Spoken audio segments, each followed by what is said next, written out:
Welcome to Great Talk and Entertainment. I'm your host, KJ, and this is the podcast where we review movies and TV shows and all of your favorite superheroes from Marvel Comics, DC Comics, and much more. Please subscribe to my YouTube channel, Great Talk and Entertainment official channel. Now let's go, baby. Welcome back, everybody. For the ones who's continuing on the new Disney Plus series by Marvel Studios, Marvel Secret Invasion. This is episode 4 spoiler review. And thank you all for continuing to listen to my review. And I hope you enjoyed this journey of just reacting and talking about the possibilities, who's who, and trying to figure out what. I appreciate all that. So again, this is a spoiler review. So if you have not seen this show, people, pause this. But before you leave, give me that thumbs up to help this channel grow. Go watch the show, come back, and check out all my latest reviews, including this one. So, you've been warned. Let's get into it. Episode 4 starts off with a flashback of Nick Fury and his wife, Vira, who is in 2012 and located in Paris. This takes place after the first Avengers movie, where we get to see them kind of flirt, have a moment, and she reads the newspaper, which obviously these Skrulls can speak every language on planet Earth, basically. And obviously they're talking about how Loki and the Avengers and the Thanos and how that is. And it just seems like they're both celebrating because at this point, obviously, like I said, this is after that first Avengers movie. And this is where it seems like Nick Fury's felt like his life is going pretty good. He's got the Skrulls. He's helping them find a new home. He built the Avengers. And he at this time, he feels like he's found true love.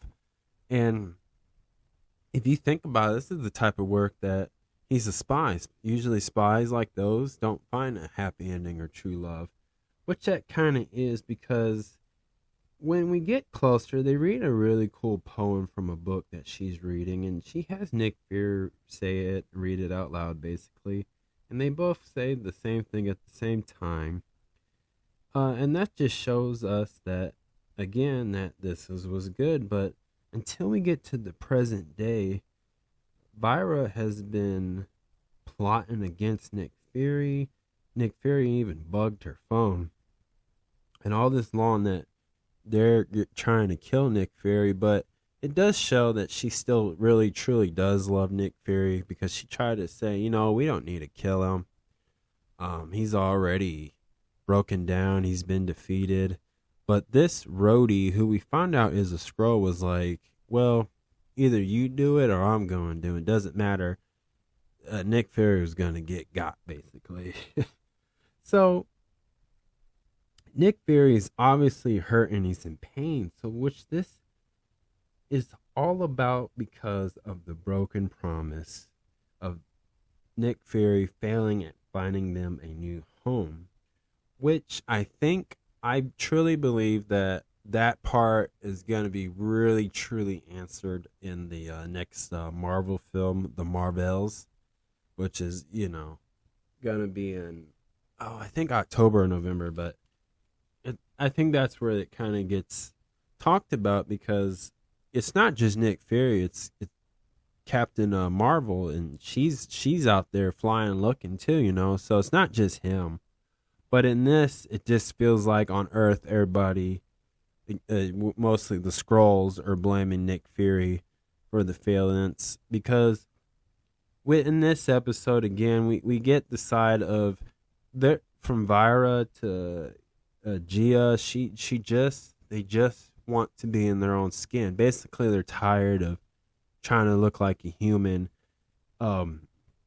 Nick Fury's wife just talks about how she made 3 promises. One, still be a daughter to the parents because the actual woman that this Skrull is looking like did pass away due to cancer. 2, be a mom, and 3, definitely don't break Nick Fury's heart, but obviously she broke that promise because Nick Fury broke the promise for all these years of not finding them a home because he went away after the blip. Right after, like when he came back, he still went away. And this just shows like Nick Fury has fumbled the ball. He's broken. And this week gets very interesting because then we get to another scene where we see that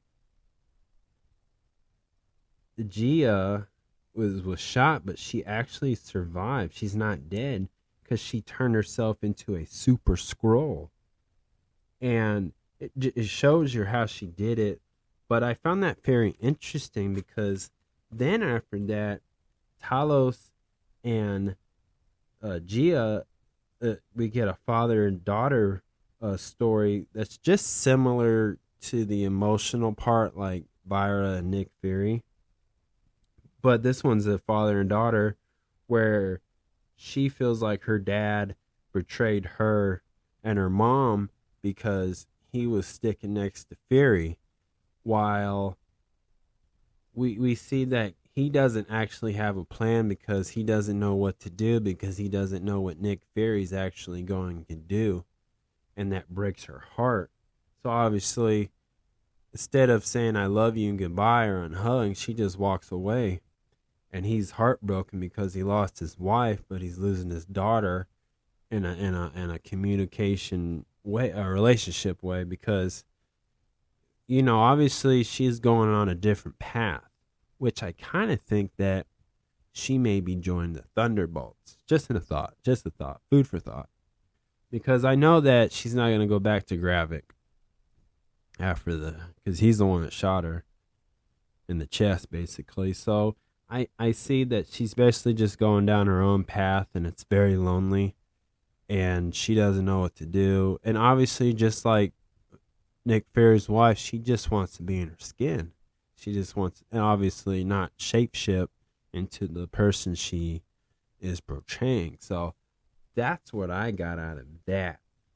Now, Rhodey, who we found out is a Skrull, which is a female, has been the whole time. So we don't know where it seems like Rhodey is actually trapped.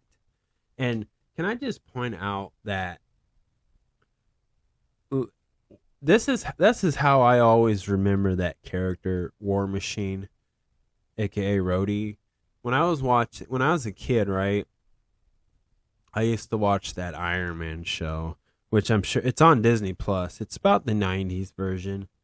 And he has always got his ass whipped. He's always the one getting trapped. He's always the one who needs help. And Tony Stark's always there to save him. And I just like how, in a way, without Tony Stark, he's been got. He's trapped. He's been captured. You know, he's been fooled. Because that's just the duel between Iron Man and War Machine when it's Tony Stark and Rhodey. I know that the Punisher takes over at some point, but we don't know if they're going to even go that far with that in the MCU as of now. But I just like that. That's why I really like this, because that for me, that brings memories of just watching that 90s show Iron Man. That's all I just wanted to point out. But obviously, Nick Fury and him, this Rhodey, who's actually a Skrull, have an interesting conversation, and he brings his really expensive alcohol or liquor, dark liquor, and this Skrull is drunk and talking craziness, and he tricked him, or we know as a Skrull, her to drink, and now she's drunk, and she's got she got bugged basically, so they can follow her and stop it. And that's where we get at the end of this episode a huge battle. And obviously the sad part is we see Gravik show his true power of a super Skrull, which he does a thing where he does Groot. Now, my theory is that them going this machine becomes super Skrulls. Now, if you see, you know how they have to grab a person, put their hands on the person's forehead, and grab their memories, and then has to look at it to be actually physically be there to shift into that character, right? Or that person, I mean. But what if I think that this helps them where they can just look at a picture or some sort of item and make their body look like that? Because he didn't go full on Groot, but he did a Groot thing where he turned his arm into a Groot, and that was pretty cool. And that's really cool that they're giving us all these Marvel reference that has happened or represents a Marvel character without them actually showing up. Now, obviously, Nick Fury has probably never met the Guardians of the Galaxies of the OG members, but he might meet the new version of it. Who knows? But I still see there's a lot of potential with that on that part. But obviously, Gravik kills Talos, and which is so sad because this is a scene too where Nick Fury is shocked. He is losing. He usually has this. Even did his signature thing where he always pulls out this rocket launcher or bazooka. It's like a mini bazooka, and he shoots. Like he does this all the time. It's like it's weird. It's not weird, but it's kind of cool, obviously. But he just failed. Like he's shocked. He just lost another good person. Like Marvel's killing off characters left and right. Holy crap! Like what's going on? But this is hard for Nick Fury, and I don't think it's gonna be difficult for him to recover emotionally from this. Like he's losing a lot of things. Like Gravik is showing us in this episode that he's also the villain who not just wants to kill Nick Fury, but he wants to hurt him in every aspect. So yes, he is having people turning on him. He's killing people that Nick Fury is close to, and he knows that would hurt him where it counts. And Gravik is just torturing this man, and this is something that we haven't seen until this show came along, right? But I think that's really neat and interesting. And dang, like every time they do an episode 4 on these Disney Plus shows with Marvel, episode 4 is always the number where the game has changed. Things start turning for the worse, or they're switching it up. And this is just one example of it. So let's get into the first topic. Let's talk about Nick Fury. So we know that we like I said earlier, everything that's going on with him in this episode, I just think that we're going to watch Nick Fury pass the torch in some way. Yes, I think he's going to overcome this. He's going to get the victory. This is obviously the show for Nick Fury. But again, I think Nick Fury has a son or a daughter. He has a child. And I think that kid is going to be taking on the mantle. I think at some point, this is the beginning of the end for this character, Nick Fury. Obviously, not yet. And obviously, you just don't want to get rid of Samuel Jackson, the actor. But I think this is the sign of it. I'm not saying it's going to happen this season. I'm not going to say it's going to happen in the Marvels. But I would say maybe Secret War. Maybe Secret War is where that's it for Nick Fury. But that's just a theory I just wanted to come up with and share with you guys.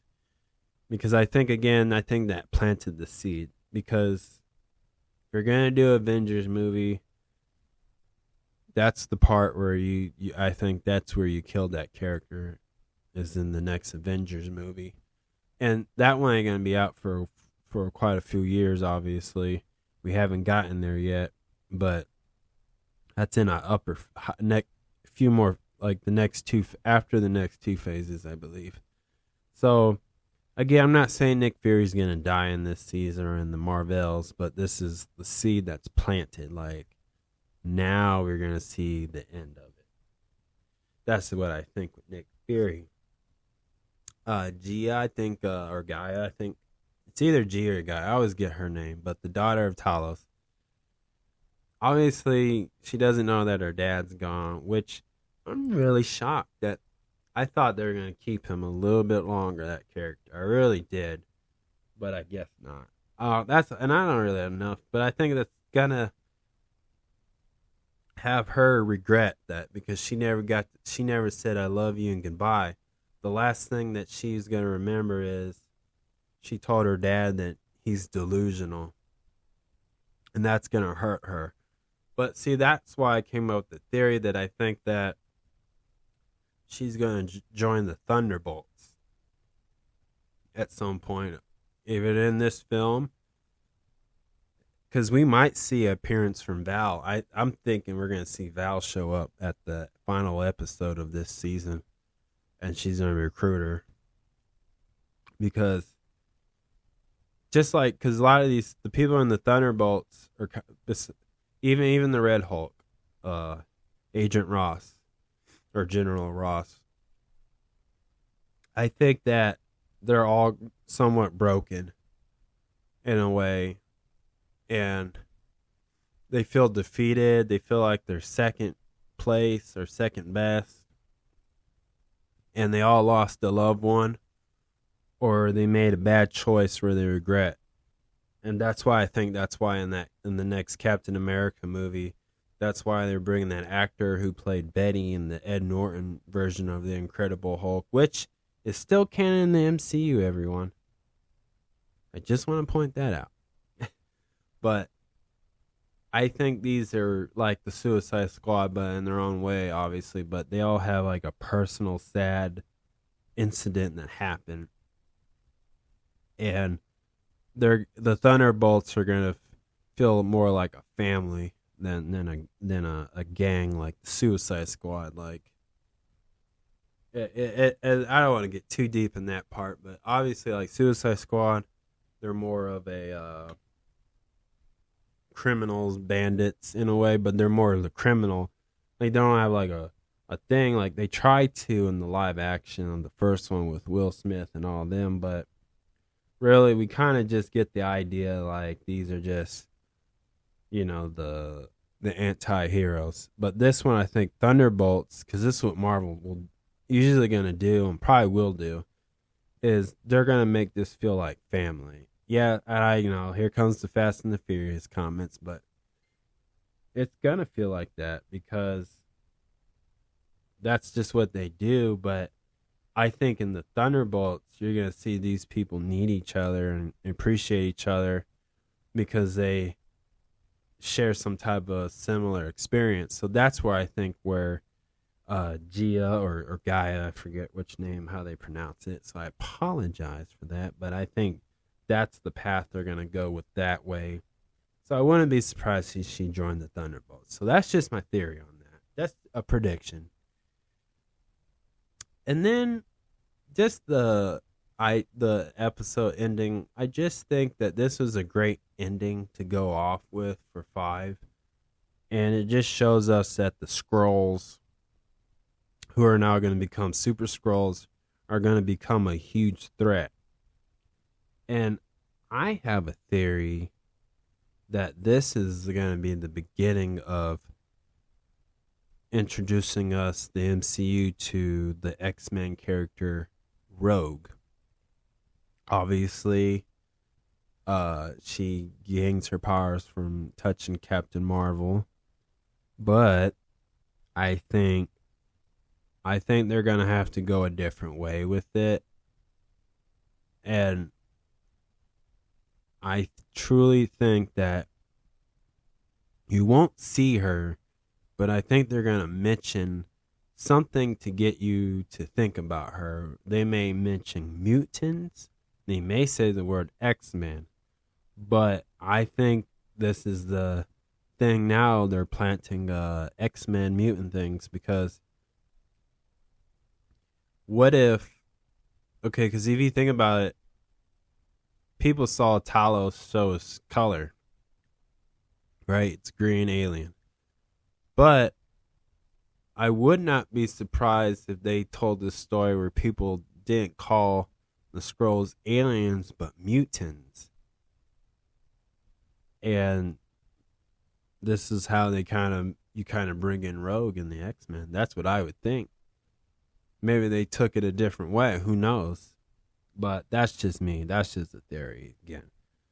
So that's what I got out of the ending, and that's the stuff that got me thinking. So, but overall, I love this episode. I'm giving this an episode a 10. 1 out of 10. I'm giving it 10. Great ending, great storytelling, and I love seeing Samuel Jackson be so witty and do the storytelling just the only way he can do it. It's so cool. He's such a badass. So, but before I go, I just want to say that I want to talk about the writer's strike, the actor's strike. I just want to say I support them, and I just want to say I hope there would be justice be served, and I hope that the money that everybody's asking, I hope they get that raise and an upper grade to their pay, because I know it's hard to live, and it's not fair to give up the thing you love to do because it's not helping you pay your bills and mortgage or rent. So I definitely support this movement. I hope this strike gives a good positive things, and I hope the big companies, especially in the entertainment movies, I just hope they step up and do right for the good people, especially for the writers, especially for the people who do the stunts, the camera work, the makeup, designing, making the costumes. Like, if it wasn't for them, we wouldn't have all this to enjoy. And the actors too, of course, So I really hope that, and I just want to say that I support it. So I'm no expert, and I don't know how to do what they do, but I just truly appreciate them for making these awesome movies and shows, superheroes or not. I just truly like it. So that's all I wanted to say, but please subscribe to my YouTube channel, Great Talking Entertainment official channel. Subscribe, hit that notification button so you can always be updated with all my latest content. Thank you, and peace out.